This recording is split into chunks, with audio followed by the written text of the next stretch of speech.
It's the Unity Reunion Parade, Cookout, Line Dance Party, Backyard, Barbecue, Fish Fry, Vegan Soul, Black Business, Food Truck, Networking, Outdoor, Concert, Music Festival, Celebration of the Year, featuring Tidra Moses, Talib Kweli and Jay Walls, Marsha Ambrosius, Common and Pete Rock.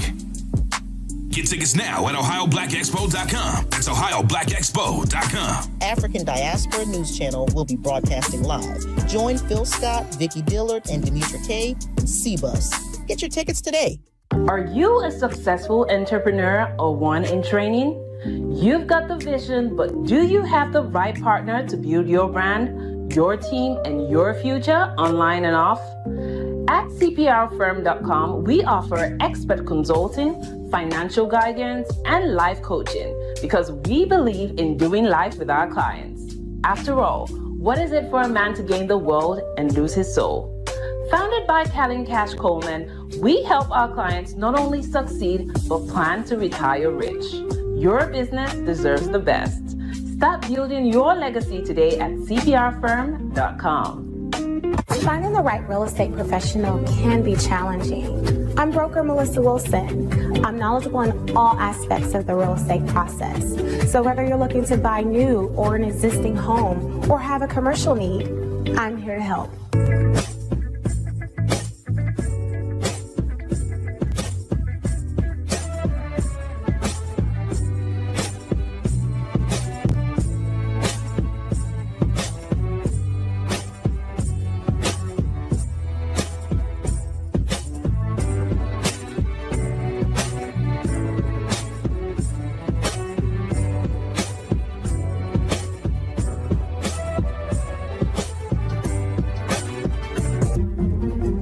Make sure you pick up my 2 books that's in Amazon right now. The first one is Passive-Aggressive Racism and the System of White Supremacy. And I talk about in that particular book how the system of white supremacy really runs and on our daily lives here in America. In our latest book, 7 Steps to Decolonize the Mind, we go through those steps to try to deprogram you from the system of white supremacy. Make sure you can pick up those books on Amazon.com.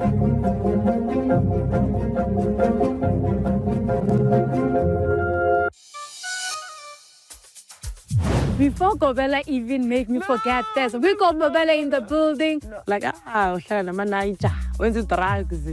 Blah, blah, blah, blah. Tell me, can you please tell me what is this thing? Brains, they connect, right? She looks how she thinks. In my understanding, a slave queen is just a clean lady who doesn't want to work, who just want things to just come to her easy. Other than that, I don't know. That's what I know. Watch Slay Queen only on the African Diaspora News Channel app. What if I told you there's a news platform made just for us? Unfiltered, unapologetic, telling our stories from Africa and the diaspora.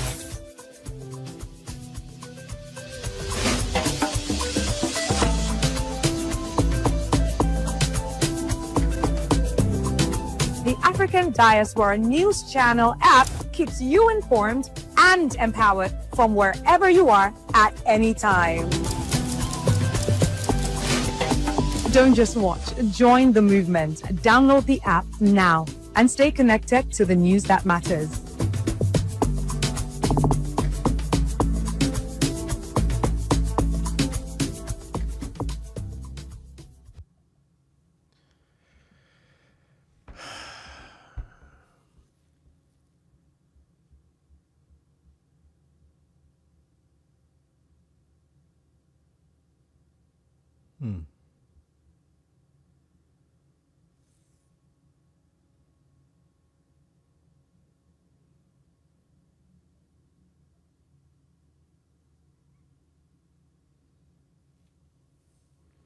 Well, what's going on, everybody? Just wanted to just be quiet here for a second before we got started. I hope all is well with, we always, almost to Friday. Tomorrow we have our Friday night live stream that's on the African Diaspora News Channel app. Make sure you download the app And make sure you join. You can do monthly, quarterly, you can do annual or lifetime. I will say get plugged in now because next year, as of January 1, the price is going to go up. It should have went up a long time ago, but next year we'll take it up to a reasonable price point that will be equal to what it should be for the economy in 2026. So it is the 24th, and we are trucking along. Tonight, we're going to look at a video from a African brother that wants to unify about the fight of reparations. We're going to have this discussion, and I think it's going to be a productive discussion. Make sure you also check out the Phillip Scott podcast. Subscribe to that channel. Tonight at 9 p.m. Central Standard Time, we will have a podcast tonight talking a little bit more about Shannon Sharp. We know that's a lot of developments have been coming out with that. So make sure you check that out tonight, 9 p.m. Central Standard Time, ladies and gentlemen. Our platform here, let people know we are a daily platform. Every day we have something going on over here, from either early in the morning all the way to maybe the evening. We have a lot of content going on. The reason why we do that is because, we want to be the place that not only can keep up with the mainstream media as much as possible, and I don't even have the budget to keep up with them, but for the shoestring budget that we have, I think we're doing a very, very good job, in the process. Even though I know a lot of content come at y'all, it constantly come. But, when you look at the mainstream media, they doing the same thing. Content is constantly coming. They're not posting one story a day. They're posting several stories in an hour. I try to give you about at least two every 30 minutes or so. I try. But we have to keep up because this media is warfare, okay? Media is warfare. This is why the white supremacists spend billions of dollars a year on it, because he or she who can speak to the minds and the hearts of the people, that's the people that they can touch. That's the people they can get messages to, right? So we have to compete much as possible in the midst of this, and we got to compete globally. It's not just here in America, because this is a global thing that the white supremacists, when you hear immigrants say, oh, well, I thought FBAs were this way because of movies. Well, movies is considered media. Or what CNN does, that's considered media. So we have to combat on every front. So that's why it's important for us to always put something out, always to have something going, or to have our own app, no different like how CNN and Al Jazeera and all of them have their own apps, right? So just letting y'all know that. You say you thought I was upset. I wasn't upset. It's been times I've got on here and I've been very upset, but I have to throw aside my feelings when I start this. I guess that's called professionalism. There's been times I've received phone calls that's just really floored me, right? 5 minutes before I start a stream. Somebody do something that just really aggravate me. And there's been times, y'all, I didn't even want to get on here. There's been times that I was just really down about something, and I did not want to get on here, but y'all wouldn't know it at the time because, hey, that's being a professional, right? But no, I'm not upset about anything. I'm in a great mood. I actually went to Target today and got some jeans and was happy that it was $14 off. Hey, all y'all who's supposedly boycotting Target, man, y'all do what y'all do. I'm enjoying the price and I'm getting out of there. I told y'all I'm not boycotting no Target. Target ain't done nothing to me. What, they got rid of DEI? So what? DEI didn't benefit black folk. Y'all do what you want to do with your money. I can't control you. If you dropping price in Target, I'm cool with you. I'm loving it that a lot of y'all not in my way when I go in Target. So please, I'm gonna go to Target and enjoy it. Save my money. Why in the world would I be sitting up here spending money like that in the mall? Now, of course, certain things I go in the mall for, like in the area of my dress codes, because, I won't get that from Target. But, hey, some jeans, T-shirts, whatever, it's going to be Target. All right. Lisa says she's not boycotting either. Yeah, Lisa, they can boycott and it benefit us as going to Target. So please, do what you're going to do. All right. Let me go ahead on and hit this. And you say, y'all, you were scared there for a minute. I sat there for a minute for a reason. I just wanted to see what the reaction would be. You know, just to see. Sometimes you just stare and be quiet. You'd be surprised what people start thinking. They'll think 1,000 things and you didn't even say a word, right? You know, psychology 101. So let's go ahead on and get into it.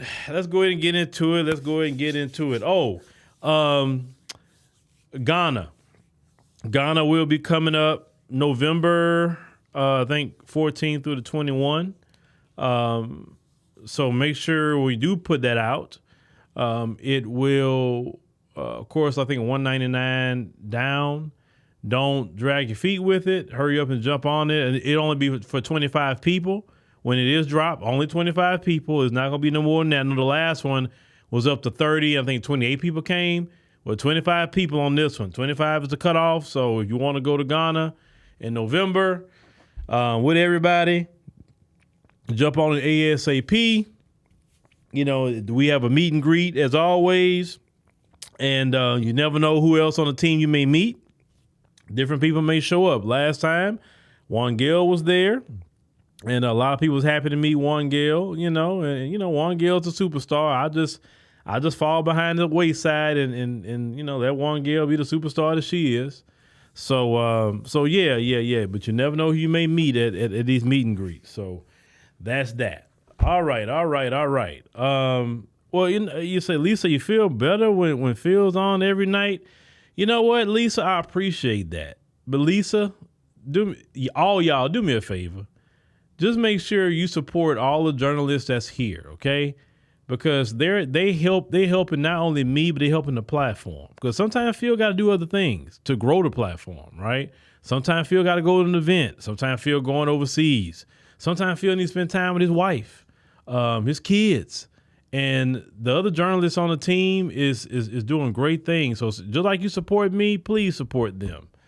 All right. So let me go ahead and get to this video real quick. And let's listen to it in entirety, and let's go ahead and break this down. This is very, very important. Wrong one. Hold on. Is that the right video? Hold on. Is this the right video? We are not pan-Africanizing the reparations struggle. So you find African Americans are fighting for reparations on their own. Africans in Europe are fighting for reparations on their own. Africans in South America are fighting for reparations on their own. And Africans in the continent are fighting for it on their own. And we are facing the same white supremacy. Why don't we unite as a global African race and fight for reparations from a united front? Therefore, if one of us gets shortchanged, we have each other's backs. If African Americans are getting shortchanged by white people in America, we have their backs. We as Africa, we say, hey, if you guys are not giving African Americans exactly what they want, no gold for you, no cocoa for you, no Coltown for you. That's the brotherly love that I need us to have as a global African race. We are stronger together. We are more, and we will get far together if we fight for reparations from a pan-African standpoint. We need to be united in this. That's how the reparation struggle can be very powerful, and that's how we will intensify the struggle, and that's how we will get exactly what we are owed. All right, so I want you to hear that in its entirety, ladies and gentlemen. But we got to talk reality here. And the good thing about, you know, that when I go to the African continent, I can talk about the reality there. I can talk about the reality here. That's also a great thing, right? Let's go ahead and start this over. You know me, I'm gonna stop at certain points, and let's cook a little bit. We are not pan-Africanizing the reparation struggle. So you find African Americans are fighting for reparations on their own. Africans in Europe are fighting for reparations on their own. Africans in South America are fighting for reparations on their own. And Africans in the continent are fighting for it on their own. And we are facing the same white supremacy. why don't we unite as a global African race and fight for reparations from a united front? All right, brother. Now listen, you that may be your heart. And I believe you coming from a genuine place, right? But here's the problem, brother. Here's the problem. FBAs for decades, brother, decades, long as I can remember, wanted exactly what you're talking about. We wanted a global pan-Africanism. We wanted to unite with anybody black. We wanted to, as we say, I'm supporting everybody black. That's what we would definitely want on. We say, hey, you come from the motherland, you my brother, you my sister. You come from the Caribbean, you my brother, you my sister. You come from Latin America, you black, you my brother and sister. You come from Europe, Asia, wherever you at, you black like me, hey, we gonna support each other. But brother, this is the reality in America. I'm letting you know, because it sounds like you on a continent. The reality is there are some of your brethren that have came to America, and I understand that the U.S. Embassy has made sure to vet the sellouts and bootlicks of your community. And they come over here, and the first thing they do when they get over here, they delineate it, okay? And they delineate it for decades. They didn't want to unite with FBAs. We wanted to unite with them. We didn't understand why they would delineate, why they want to go stay in their own communities, why some of them thought that they were better than us, even though they fled their homeland, but they thought they were better than us, some of them. I'm not saying all, but a good portion did feel that way, right? And forever, black people believed in a pan-Africanism. And it's not that black people, FBAs, have hatred for Africans or Caribbeans, because that's not true. I mean, we just took 28 people to Ethiopia, and they had a great time. And no Ethiopian over there treated no FBA bad over there. I mean, I went over there to Ethiopia, and, I went to an art gallery, a brother at the art gallery, and giving me a beautiful painting, okay, at the art gallery. Right now it's being framed. I should be getting it back next week. Can't wait to hang it in my house. I've been treated a lot better in the African continent than I've ever been treated in the United States of America. So I can't say that I've been treated bad over there. But the simple fact is, my brother, is that when a lot of people came here, the first thing they do is they wanted to say, I'm not like them. And they did that to tell the white supremacists, hey, I'm better. Some of them say, listen, the other day that we had covered, that woman said that she hate FBA. Oh, this woman from Nigeria said she hated FBA. She's in our country, a nurse in our country, right? Having a hatred and vitriol for FBAs. Brother, it gets to a point that, like the old people say, even a dog get tired. Even a dog get tired of being kicked, okay? You can have a dog that's being faithful and you can kick it. Eventually the dog, I'm like, okay, man. And the dog is going to try to run away from you, maybe even bite you, because he's tired of being kicked. And FBAs have been kicked for a very long time.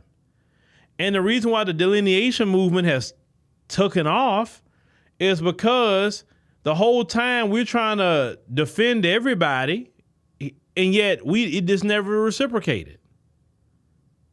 Everybody benefits off of our fight, our energy, our struggle, our protest. Everybody benefit, but when we say, hey, man, come over here and let's unify under pan-Africanism. Let's unify and let's come together as one, because more of us together than them.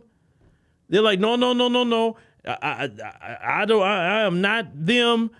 Stay away from the Akata, stay away from the Jareer and all these other names that people have, calling us slaves and all kind of other things right here in the land that we fought for rights for, that a lot of them wouldn't even be able to step foot in this country. Brother, I have to give you the information from the ground of America. Now, I know when you go to the continent, it's totally a different situation. I get that. I get it. once again, if I felt that it was immense hatred of FBAs, I would have never told nobody to go over there. I'd have been the one to say, don't you dare go over there. So it's not the case. Now, let's get to something else. Matter of fact, let me play it, and then I want to get to this other part, because you said something else that was very, very important, sir. Let me get to it. Therefore, if one of us gets shortchanged, we have each other's backs. If African Americans are getting shortchanged by white people in America, we have their backs. Okay, if we're being shortchanged right now as FBAs by white people, how are you going to have our backs? What are you going to do? Let me bring something up.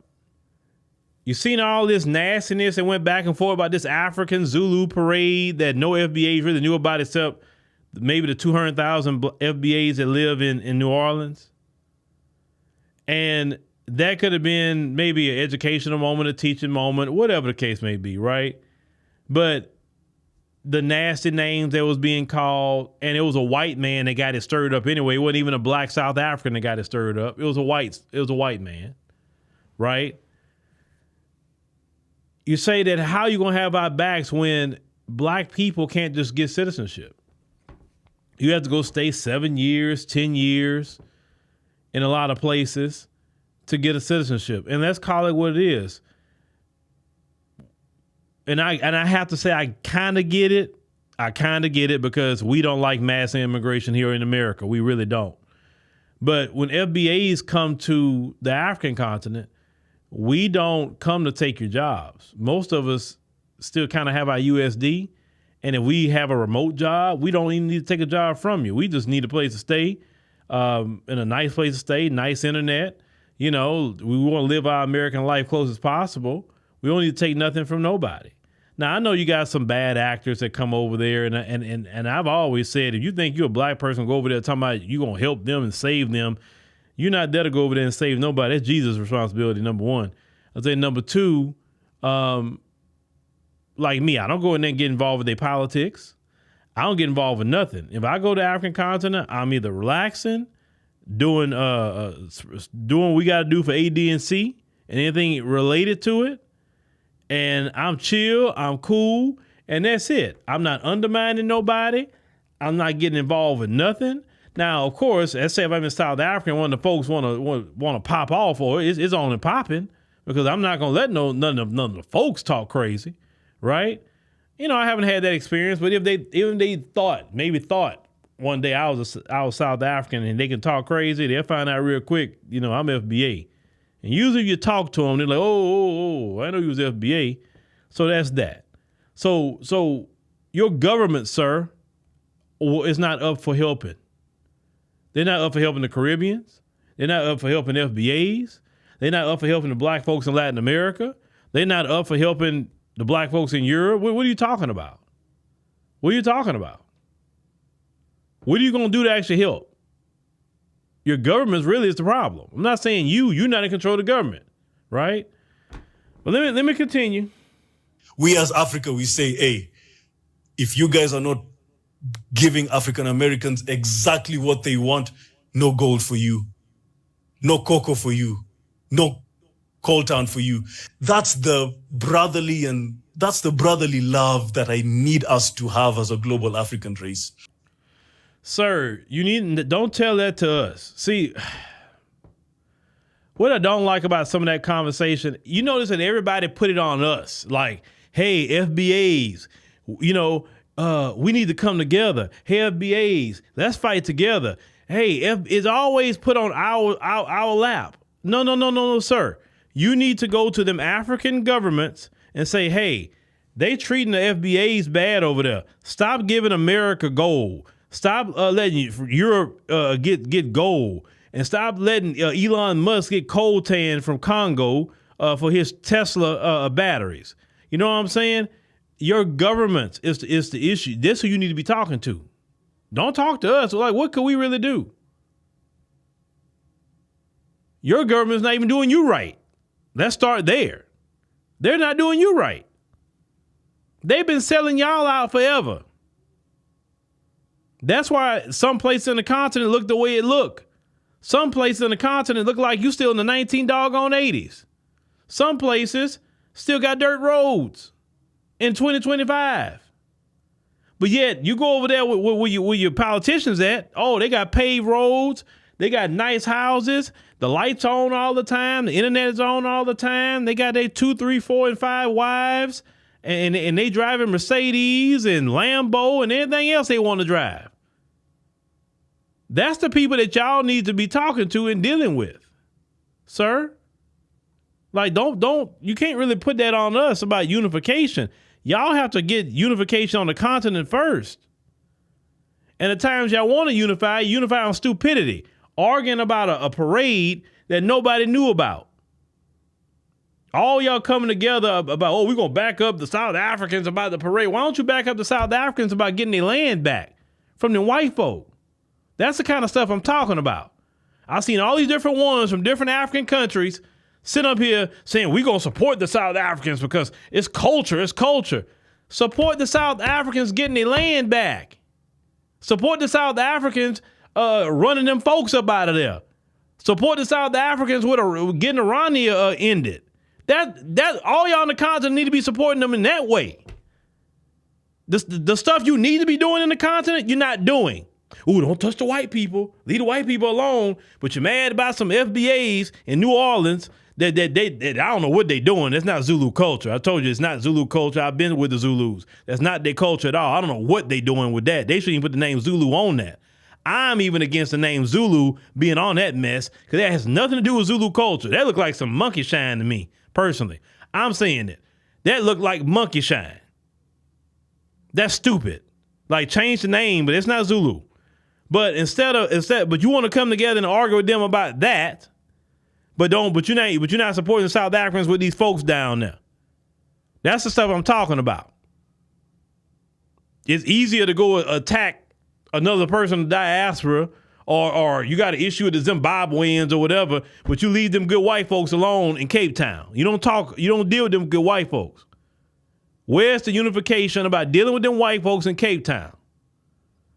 Where's the unification dealing with them white folks in Irania? Why aren't y'all supporting Julius Malema as a whole continent and saying, hey, this is the man we want to lead South Africa. We the whole continent going to support Julius Malema. You're not even supporting Julius Malema. That's the man you need to rally behind, Captain Ibrahim Traore. Rally behind him. But those brothers are too radical for some of you on the continent. Because you don't want to make the good white people nervous. Oh my God, they kind of racist and radical. Oh my God, they believe in our resources or staying for black people. No, that's not right. Are you serious?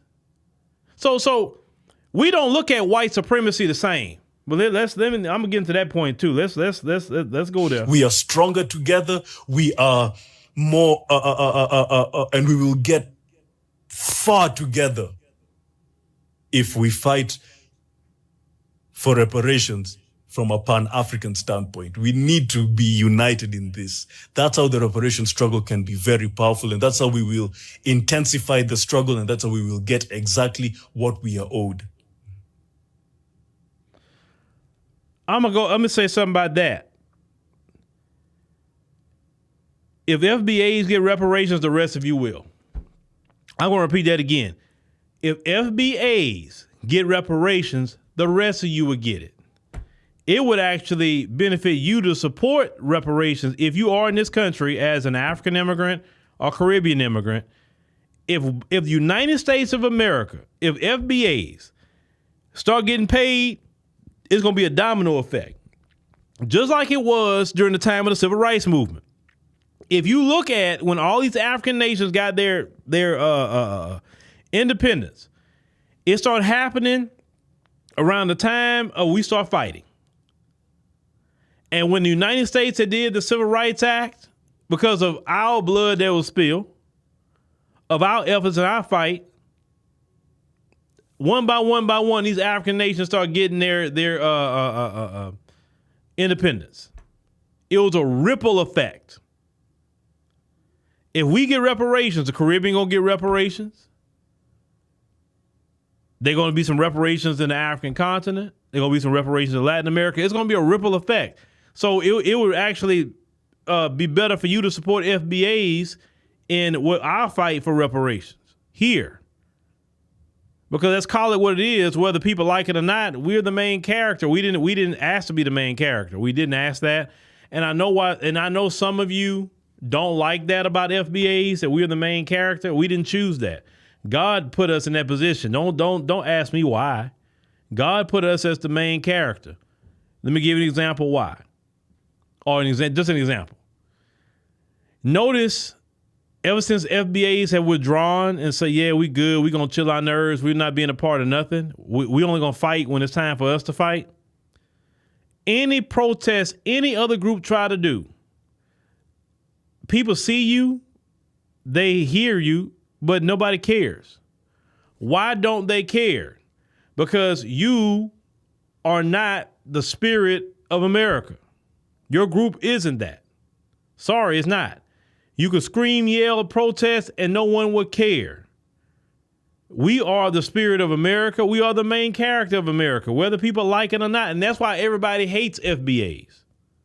Because we are the main character, and no, we didn't put ourselves in that position. People only care when we get involved. That's why they've been begging the white folks, hey, FBAs, look at Trump.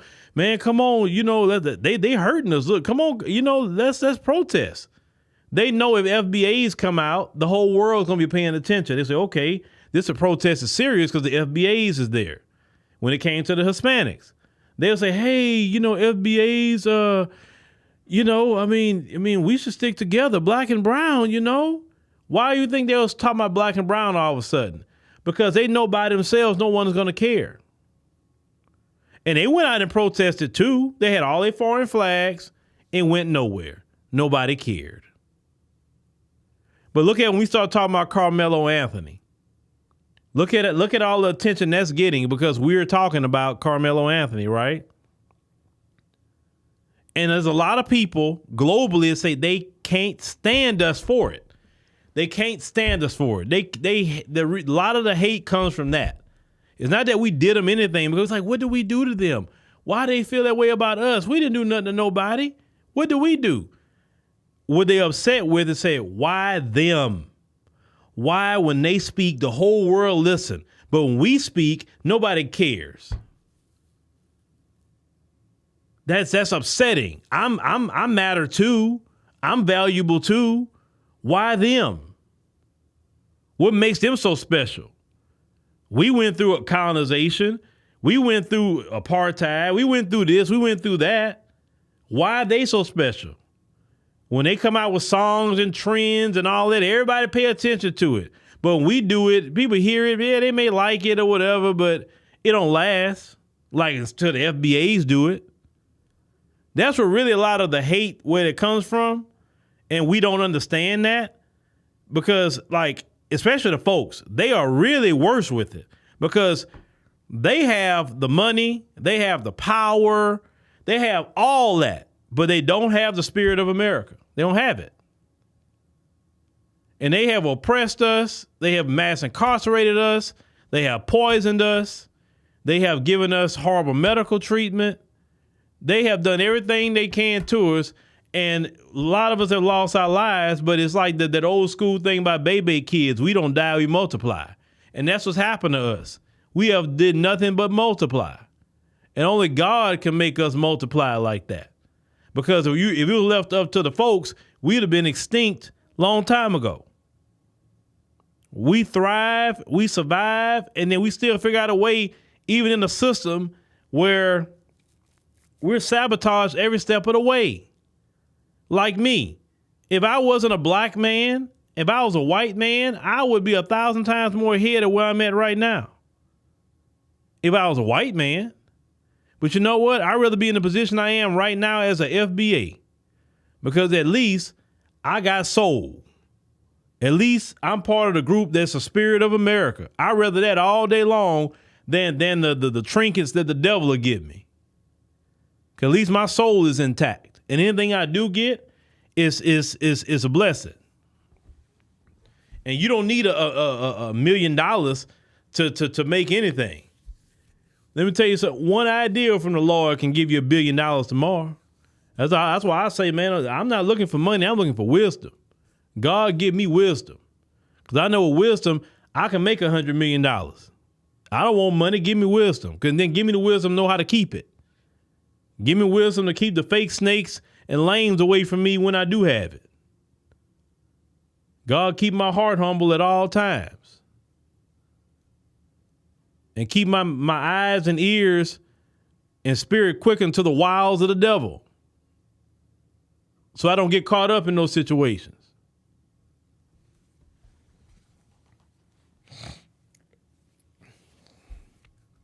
Now, Keisha says anti-black hate is the reason why we don't have universal health care.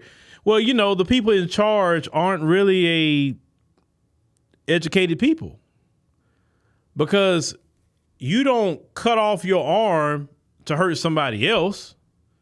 You have to be. Let me say this the right way. Choose my words carefully. You have to be void of a lot of knowledge to be willing to hurt yourself, to harm somebody else. You had to, as a group, you had to get on the little short bus as a group to do something that way. You have to. I'm not trying to do nothing to hurt myself to hurt somebody else. If I'm good, I don't care what they getting. They don't live at my house. I don't care what's going on. But because they have so much hate for FBA and they don't want our life to be preserved, but check this out, our life is being preserved anyway in the midst of all this mess. All they horrible food dyes and the food, now they want to get rid of it now. I'm happy they doing it, but now they want to get rid of it. Okay? All the high fructose corn syrup in the food, bad air, bad this, bad that. You don't hear no area where white people live called Cancer Alley. That's only where black folks live. All the mess they have done to FBA, and we are still here. And they trust me, every day they get upset like, I don't get how these people survive. How? We done everything to them. We try to break their family apart. We try to mass incarcerate their men. We try to get their men to be LGBT. We try to make their women masculine. If we're not making them masculine, we try to make them to be some 304s. We make them poor. We sabotage them. We hurt their self-esteem. We put all kind of drugs in their community. Now we want to put a dispensary on every block, a vape shop on every block. And they still multiplying. And we're reducing the number. Do you know your boy Trump floating around the idea to give $5,000 for women to have babies? Now, he don't want to do that because he want a bunch of sisters out here making about 12 children now so they can get a bag. Oh, no. They want to do that to have some more white cheering. That's what they want. That's where their desperation is at now. They're that desperate. Now they want to pay white women to have some babies. $5,000 ain't no money for no kid, bro. I'm a father. I can tell you that. Number one, if you put a child in child care, man, that won't even last a couple of months at $5,000. What's that? What you gonna do? If you want a woman to have some babies, Trump, this is what you're gonna have to do. First of all, I will reward married couples. First of all, and then what I would do if I wanted to encourage couples to have a bunch of babies, because I know y'all, a lot of you are just slow. So let me listen to an FBA, because listen, we just got the juice, okay? If I wanted to encourage Americans to start having babies, I would, the first thing I would do is, okay, I got to get people into home ownership. because I got to get them where they can feel like they're making somebody's life. So what I would do is I would want to get home loans at 1% interest rate. Okay. I would give them, we'll pay for the down payment of the home. These FHA loans won't be judged by credit score. We're going to be judged by income and what they can afford, because credit scores are very discriminatory. It just really is. That's what I would do for number one. Number two, I would give these families free WIC, and I would give them probably for about a good 3 years, give them free WIC. And then I would give them vouchers for child care, where the government will pay for the child care no matter where it's at. We'll pay for it, just so the parents don't have to worry about child care. That's what I would do. I would raise the child tax credit to, that's how I would actually do the child tax credit. I may raise it to maybe $10,000 a child. Every child you have, $10,000. You'll get on your income tax for a child. That's what I would do at minimum. At minimum. To help the fathers of those children, for sure, I would encourage more trade schools, not college degrees. I would give a government incentive for men to get skilled trades like welding, truck driving, HVAC, anything a skilled trade. I would want to pay for that so these fathers can provide for their wives and their children. That's what I would do at minimum to make people comfortable, because a lot of people don't want to have children, Trump, because it's too freaking expensive. It's too expensive. So the government, just like with all this stuff with Doge and all this money you've been giving to foreigners, that's how you start giving the money back to Americans, is what I'm talking about. And we clearly can afford it. Clearly, as you can see, all this money we've been giving to the foreigners and what's the U.S. aid and all that mess, right? That's what you could do at minimum. And look, Trump don't even need Congress to do a lot of what I'm talking about. He don't need Congress. He can do a lot of what I'm talking about right now without Congress. Right now. And if Jerome Powell won't lower the interest rates, okay, I'm going to get gangsta on him.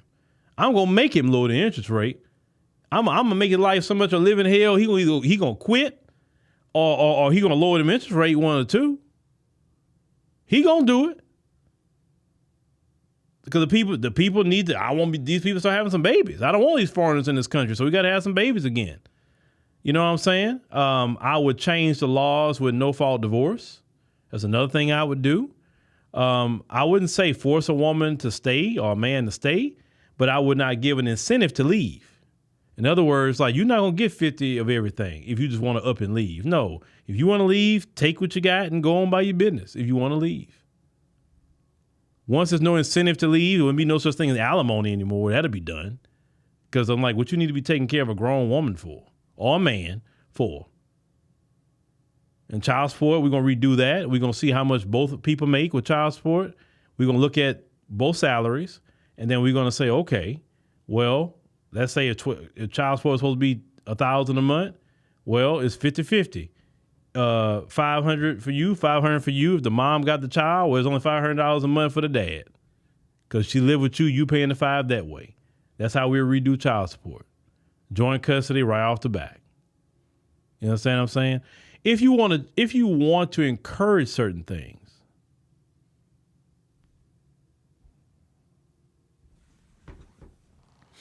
but what do I know, right?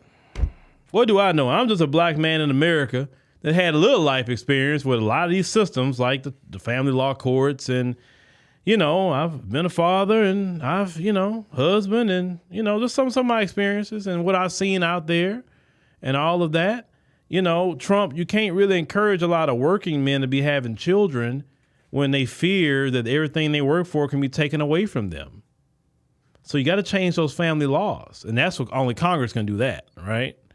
Even on the state level, at least the red states could start, right? Revamping no-fault divorce, stopping taking a man's retirement, even if it's a woman's retirement. It's not fair if a woman works 30 years in her career and this man want to up and leave, or he want to cheat on her, right? Because it happens to women too. I don't think he should be able to take her 50% of her retirement that she worked for. She worked for that, not him. That's not right. Or vice versa with a man.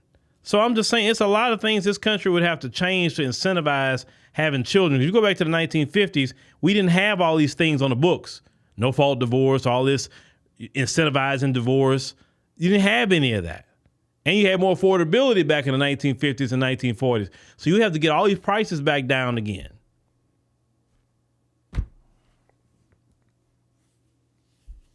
Until then, ain't nobody gonna have no children in the Western world, bro. It's just not gonna happen. Now, if you move out the country, yeah, you can have all the kids you want. Like, we was in Ethiopia. If you got the American dollar living in Ethiopia, you can have about 12 kids if you want, because you living a good life over there with that American dollar. Hell, if you made about 3 to 5 over there, you living so large. You can do it in those countries, but in America, $3,000 to $5,000 is really not. I mean, it's okay, but to have a family, you need more than $3,000 a month. Or $5,000 a month. Sure, you can make do, you can, but if we lower the prices, then $3,000 a month. At one point in time, $3,000 a month was great money in this country. It was great, but you good white people ruined everything. Can't say the FBAs did it.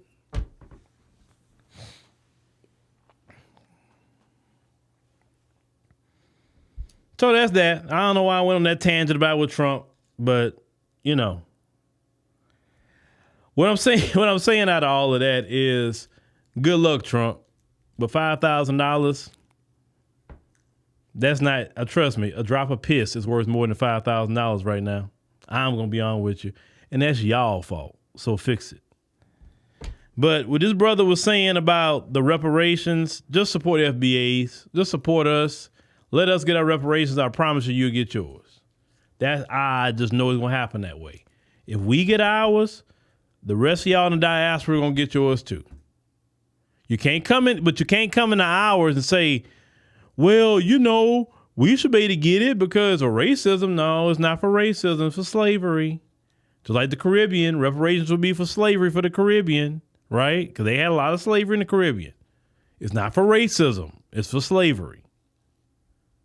Now, CARICOM been talking about reparations for a while, but we've covered that with CARICOM, and they never said cash payments. They be talking about apologies. The white folks give you apology all day long. They love that. Apology? Oh, shoot, man. What kind of apology you want? You want me to sing it? Or something? What you want me to do? I'll give you an apology. As long as I ain't got to make it right. But the FBA is like, no, apology not going to work. I need a dollar bill, y'all. I need that. At minimum. Well, can it be education? No, because you didn't ruin the education. People listen, y'all ruined education. That's why we don't want it. People with a bachelor's degree at one point in time in this country was guaranteed to get a good paying job. Y'all have ruined degrees in this country. No. Why would we? No. Don't you dare take no education as a reparations. Please. You do better getting a skilled trade. If you create a platform like we have here, you probably do a lot better than some people with a degree. They got people with a degree, earning some more $1,000 in debt, and can't even get a job. But you got a brother or sister right now with a skilled trade that's making way more money than them with them degrees sitting there. So forget your education. We get our own if we want it.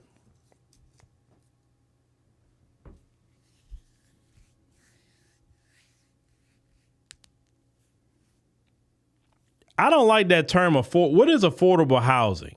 You know what affordable housing for me is? I'm gonna tell you what affordable housing. Your house note shouldn't be no more than $1,000 to $1,500 a month. I'm talking about your house note, not an apartment. I said a house note. Americans need to be in homes, not apartments. That's affordable housing. $1,000 to $1,500 a month, that's affordable. That means your house should be $100,000 to $150,000. Because usually your note is going to be 1% of the sale price.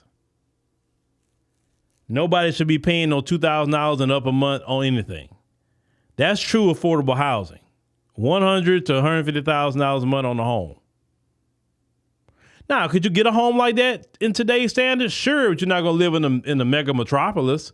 You're probably going to live in a small town. I'm pretty sure you can get a house like that in Mississippi right now. Alabama, them kind of states. But most people not really running in Mississippi in the country nowhere. Most people want to live in the city. In the city, they didn't gentrify that mess up and they didn't ruin all that. Maybe you can get to the outskirts of the city. You know, like maybe you move 10, 15 miles outside the city or something like that, and maybe you can get some good affordable prices. But yeah, affordable housing to me is $100,000 to $150,000. That's affordable. You say tax free? Yeah, FBAs need to be tax free, just like them so-called Native Americans. Yeah, tax free too. Yeah, tax free.